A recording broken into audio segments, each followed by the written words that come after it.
கொண்டை சீவி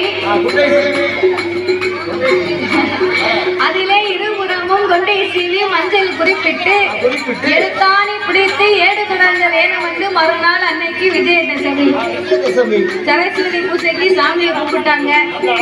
காலையில விஜயதசமி அன்னைக்கு ஸ்ரீராமமூர்த்தியை நல்ல குளிக்கட்டி குளிப்பாட்டி நீராட்டி பட்டு பீதாம்பரங்களை எல்லாம் கட்டி ஹரிராமமூர்த்திக்கு கழுத்துல நல்ல முத்துமணி மாலையை போட்டு அரண்மனை வீட்டு பிள்ளை பார்த்தீங்கன்னா அந்த ஸ்ரீராமமூர்த்திக்கு முத்துமணி மாலை துளசிமணி மாலை எண்ணிட்டு பட்டத்தார் வரைந்து கட்டி இட்டநாமம் 27 சொத்தநாமம் 96 போட்டுக்கொண்டு ஸ்ரீராமமூர்த்தியை ஆமையோடு பலகை போட்டு அதை மேலே அமர வைத்து ஆனா முதல் அக்கண்ணா வரைக்கும் காணா முதல் இக்கண்ணா வரைக்கும் ஹரி ஹரி சுந்தரே அறிவோம் நன்றாக குருவே துணை என்று அன்னையும் வினாவும் முன்னரே தெய்வம் ஆலயம் தொழுவது சாலமும் கண்டு மாதா பிதா குரு தெய்வம் முதலாவது நாம வணங்க வேண்டியது மாதாவை தான். மாதான்னு சொன்னா யாரு? நாமளை 10 மாதம் சுமந்து பெற்று எடுத்த தாய்க்குள்ள தங்கம். இன்னைக்கு என்ன நாள் தெரியுமாயா?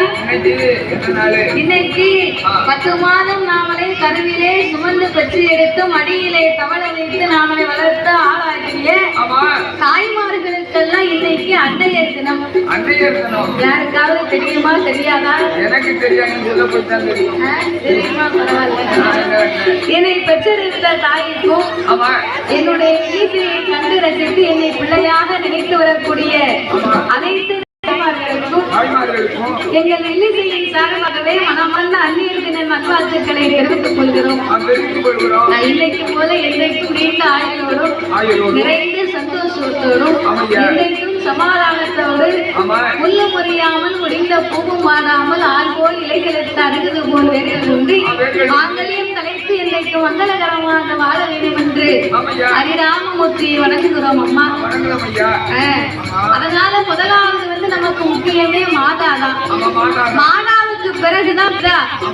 பிதானா யாரு? நாமளை வளர்த்து வரக்கூடிய தந்தை. அவர் வேலைக்கு போய் நெத்தி வேர்வை நித்தமும் விட்டு வேலை பார்த்து கொண்டு வந்தாதான் நம்மளை வளர்த்து ஆளாக்க முடியும். அப்பேற்பட்ட தந்தை நாமளுக்கு இரண்டாவது அவர் தான் பிதா. மூன்றாவது குரு.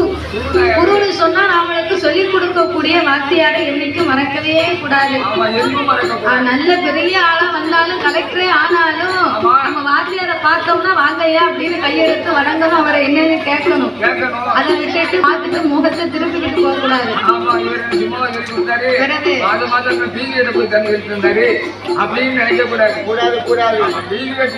அவர் குருவா இருந்து நமக்கு சொல்லிக் கொடுக்க போயிட்டானே இவ்வளவு தூரம் நம்ம வந்திருக்கோம் அப்படின்னு வந்த பாதையை நினைச்சு பார்க்கணும்.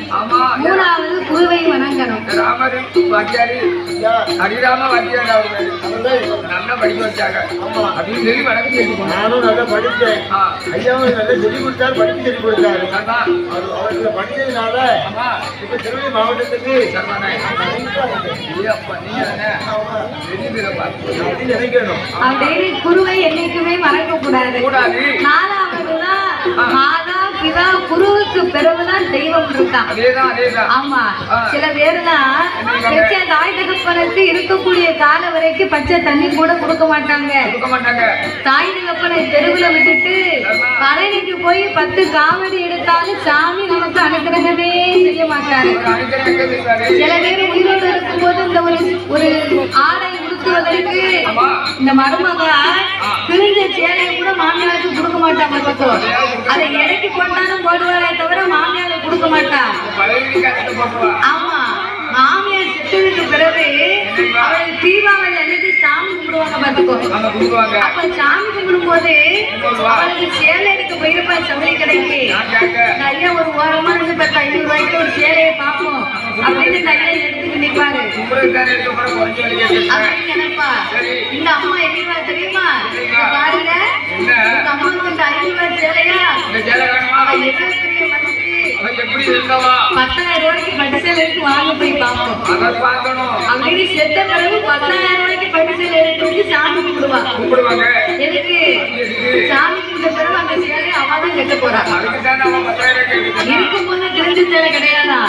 செத்த பிறகு 10,000 ரூபாய்க்கு பட்டு எடுத்து வைக்கலாம். பெத்த பிள்ளைங்க சாவு கிடக்கும் போது கூட நம்ம அம்மா அப்பாவுக்கு என்ன இருக்குன்னு போய் எட்டி கூட பார்க்க மாட்டான். அம்மாவும் அப்பாவும் செத்தது பிறகு இந்த ஆம்பளை பிள்ளை ஊர் வைக்கணுமா? அதுக்கு அவளுக்கு செத்த பிறகு உயிரோட இருக்கும்போது பச்சனை பாவி போய் செய்யலாம். போய் தீர்த்தம் பண்ணுவார். கார் எடுத்துட்டு போ, பாவனாக்கு போ, பைக்கில் போய் எடுத்துட்டு வா, குத்தாலம் போ. அங்க பதில் ரேட்டு உடனே வந்து அப்படின்னு கேட்டு ஆள் வருவாங்க. தீர்த்தம் பண்ணுவாரு. எல்லாம் எனக்கு ஊர் வைக்கணும்னு அப்படி ஒரு வேலை பார்ப்பாங்க. அதெல்லாம் செத்த பிறகு செஞ்சாலும் எந்த புண்ணியமே கிடையாது. தாயையும் தகப்பனையும் தெருவில் விட்டுட்டு நம்ம என்ன செஞ்சாலும் நமக்கு நல்லதே இருக்காது. அதனாலே மாதா பிதா குரு தெய்வம் என்று சொல்லி கொடுத்து அரிராமமூர்த்தி ஆனா முதல் அக்கண்ணா வரைக்கும் விதமாக படித்து வருகிறார் தெரியுமா? ஆனா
தலைக்காணியும் 96 தத்துவம் 108 ஆகமங்கள் இப்படியாகவே பல பாடங்களையும் படித்து வருகிறார் ஸ்ரீராமமூர்த்தி ஆகப்பட்டவர்.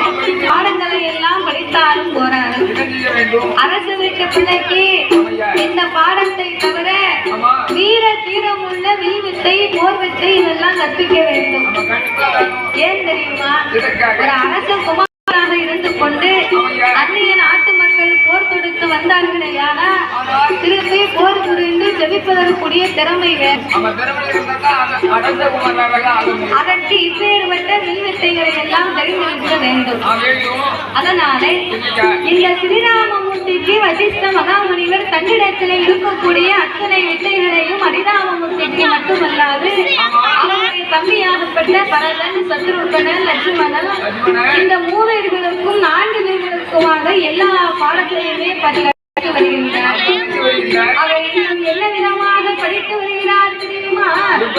ஆணையற்ற உண்மையற்ற ஆணையற்ற அறிவை என்ற தெரிவதே மண்ணிடம் சிறப்பு ஐந்து வித்தை பாடலை கூடு விட்டு கூடுவார் உள்ள வித்தைகள் படித்தார் முத்தடைக்கு வந்தார் 300 அடி வாழ்ந்திடுவார் நாவலைக்கு வந்தார் 400 அடி வாழ்ந்திடுவார் ஆந்தரித்து வந்தார் 500 அடி வாழ்ந்திடுவார் எட்டி வெல்ல வந்தார் 700 அடி வாழ்ந்திடுவார் வில்லு வித்தை போர் வித்தை சிலம்பு வித்தை நான் படித்தார் முந்தரனா பிந்தரனா முக்கியமா நான் படித்தார் படியாத பாடம் இல்லை படியாத பாடம் ராமன் மாறாத தொழிலும் இல்லை படியாத பாடம் இல்லை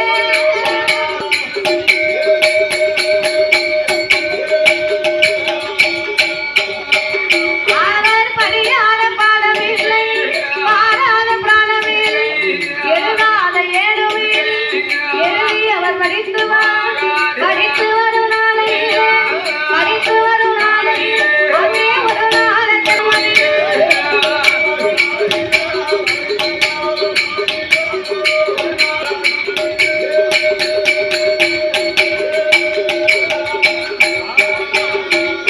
இப்படியாகவே 14 வயதுக்குள்ளே ஸ்ரீராமமூர்த்தி அனைத்து பாடங்களையுமே படித்து வருகிறார் அல்லவா? மூச்சடைக்கு பாய்ந்தாரானால் ராமன் 300 அடிக்கு பாய்ந்தார். அதே போல நாவலைக்கு வாய்ந்தாருன்னா ஹரிராமர் 400 அடி பாய்வார். அதே ஆப்பைக்கு முன்னாருன்னா ஹரிராம 500 அடி பாய்வார். அதே போல கூடுவார்